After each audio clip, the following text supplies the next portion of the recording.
This summer, meet the magical mermaid at VGP Marine Kingdom from April 12th till May 31st, 2024. Thiru Sumanth, June 1ஆம் தேதி India கூட்டணி தலைவர்களும் சந்திக்க இருக்கிறாங்க. கெஜ்ரிவாலுக்கு ஜாமீன் நீட்டிக்கப்படலை, அதற்கு முன்பாக சந்திக்கணும் அப்படின்னு அதுக்கும் திட்டமிட்டிருக்காங்க. அதுவும் ஊடகங்களில் கவனம் பெறும் அந்த கூட்டமும். அது தாக்கத்தை ஏற்படுத்தாதா வாக்குப்பதிவில்? பிரதமருடைய தியான திட்டம் மட்டும்தான் தாக்கத்தை ஏற்படுத்துமான்னு முருகானந்தம் கேட்டார். இல்ல இது அரசியல் நிகழ்வு. இப்போ பிரதமரே பாஜக உடைய மாநில முதலமைச்சர்கள் செயற்குழு ஏதாவது ஒரு கூட்டத்தை வச்சு அங்க டெல்லியில விவாதம் நடத்தினாக்க அதுல எந்த விதமான ஒரு பிரச்சனையும் வந்திருக்காரு. இப்ப என்னன்னா, இங்க ஒரு மத அடையாளம் இருக்கக்கூடிய ஒரு நிகழ்வுல இவ்வளவு கேமரா வச்சு அதை டெலிகாஸ்ட் பண்றதுதான் பிரச்சனை. இது இந்த இவெண்ட்டுக்கு நான் திருப்பி சொல்றேன், பிரதமர் போய் தியானம் பண்றதுல என்ன தப்பு இருக்கு? விவேகானந்தர் சரி, அவர் பிரதமர், அதனால அதுக்கு செக்யூரிட்டி தேவை, அந்த ஃபெசிலிட்டிஸ் எல்லாம் தேவை. அப்படி கூட நான் அது ஒரு தவறா நான் பெருசா கருத மாட்டேன். ஏன்னா எல்லா விஐபிஸ் போகும்போதும் இந்த மாதிரி செக்யூரிட்டி இருக்கு. எல்லாம் இந்த மாதிரி பொதுமக்களுக்கு ஒரு சிறிதளவோ இல்ல பெரிதளவோ பாதிப்பு இருக்கு. அதனால அது நான் பெருசா எடுத்துக்க மாட்டேன். இல்ல, இந்த மதம்ன்றது கோவிலுக்கு போறத சொல்றீங்களா? இல்ல, அதாவது இதனுடைய சிம்பாலிசம் என்ன? இது எல்லா தொலைக்காட்சி சேனல்லையும் கிட்டத்தட்ட இன்று மாலையிலிருந்து ஒரு 100-200 சேனல்கள்ல இது போயிட்டே இருக்கு. சோ நிச்சயமா நாளை மறுநாள் உத்தரப்பிரதேச, நாளைக்கு மறுநாள் எங்க தேர்தல் இருக்கு?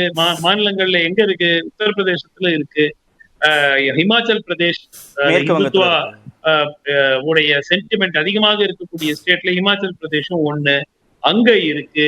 அதே மாதிரி மேற்கு வங்காளத்துல சில தொகுதிகள்ல இருக்கு. சோ இந்த மாதிரி இருக்கும்போது நிச்சயமா அது ஒரு தாக்கத்தை ஏற்படுத்துமா ஏற்படுத்தாதாங்கிறது வேற விஷயம்.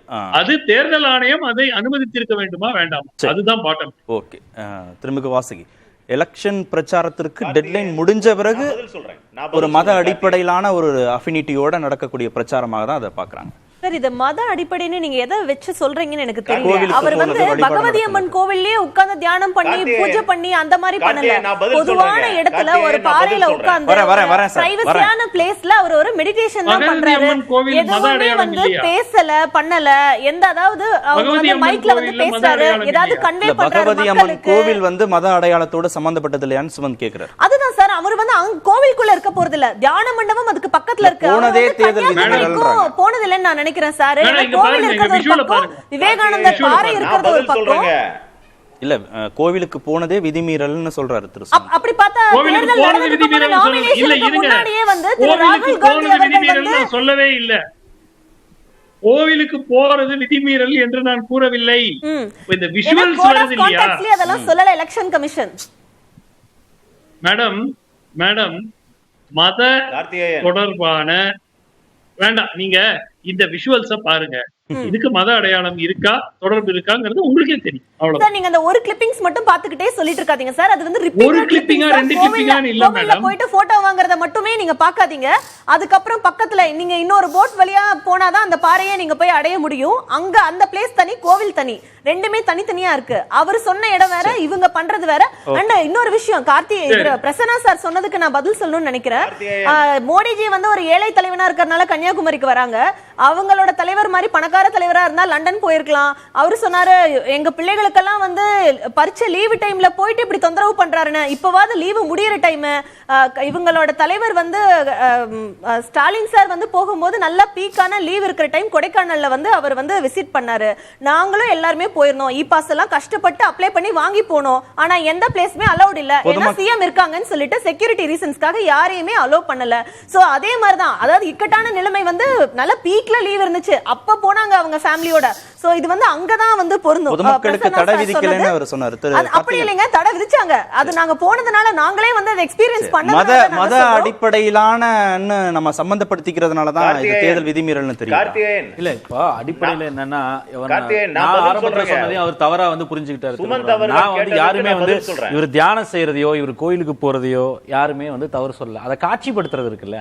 இப்போ நீங்க அவர் சொல்ற 100 தொலைக்காட்சி விட்டுருங்க, இந்தியாவில் இருக்கக்கூடிய அனைத்து தொலைக்காட்சிகள்லயுமே அந்த பம்பார்ட்மெண்ட் ஆஃப் இமேஜ் இமேஜஸ். திரும்ப திரும்ப திரும்ப திரும்ப நீங்க சாயந்தரம் 4:30 மணியில இருந்து வந்து மோடி வந்து பகவதி அம்மன் கோயிலுக்குள்ள போறது, கோயிலுக்குள்ள வந்து கேமரா யாரு போனாலும் எடுத்துட்டு போக கூடாது.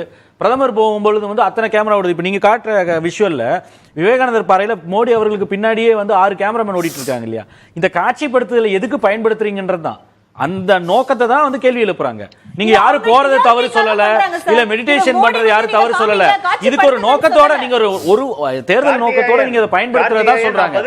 அங்கதான் லெவல் பிளேயிங் ஃபீல்ட் எலிமினேட் ஆகுது. அங்கதான் வந்து எலெக்ஷன் கமிஷன் வந்து இதுக்கு பொறுப்பு ஊடகங்கள் அப்படின்றது. ஊடகங்களுக்கு நீங்க அதை ட்விட்டர்ல எதுக்கு போட்டுருக்காங்க? இதுக்கு என்ன நோக்கத்துக்காக ட்விட்டர்ல போட்டுருக்காங்க? இந்த விவாதம் வைக்கிற புதிய தலைமுறையே நாளைக்கு லைவ்ல வந்து அவங்களும் தான் இருந்துகிட்டு இருக்காங்க. லைவ் வந்து நீங்க உங்க டிஆர்பிக்காக பண்றீங்க, நீங்க போகாம இருக்க வேண்டியதானே? நீங்க ஏன் வந்து லைவ் டெலிகாஸ்ட் பண்றீங்க? அவர் வந்து அவரோட பிரைவசி, அவரோட பொலிட்டிக்கல் இதுக்காக அவர் ஒரு கேமரா ட்விட்டர்ல எடுத்து போடுறாரு, எக்ஸ் பக்கத்துல எடுத்து எதுக்கு போடுறாரு அந்த பிரதமர்? பாஜகவுடைய அதிகாரப்பூர்வ ஹேண்டில் பிஜேபி இந்தியால வந்து எதற்காக வந்து எக்ஸ் பக்கத்துல எடுத்து நீங்க காட்சிப்படுத்துறீங்க? அது விதிமீறல் இல்லையா? சரி, அங்க அப்ப தனிப்பட்ட முறையில அவரோட பிரைவசியை பாஜக இன்வைட் பண்ணிட்டு எடுத்து விளம்பரப்படுத்தலாம். பதில் சொல்றேங்க. நான் கேட்கற எளிமையான பதில் நான் சொல்றேன். சொல்லுங்க சீக்கிரம். ஒண்ணு இல்ல, ஒரு வேட்பாளர், நீங்க வேட்பாளர் ஒரு இடத்துக்கு பூத்துக்கு உள்ளார போறாரு, தேர்தல் நடந்துட்டு இருக்குது, தேர்தல் எல்லாம் ஓட்டு போட்டு இருக்கிறாங்க.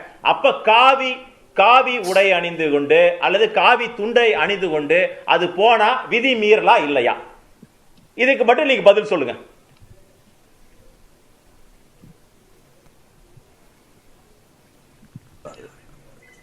கார்த்திகேயன், நீங்க சொல்லுங்க. கேக்குற சுமந்த் இல்ல, எந்த ஒரு ஐடென்டிட்டியோடயும் வந்து உள்ள போக கூடாதுங்கிறது சட்டமே இருக்குதுங்க.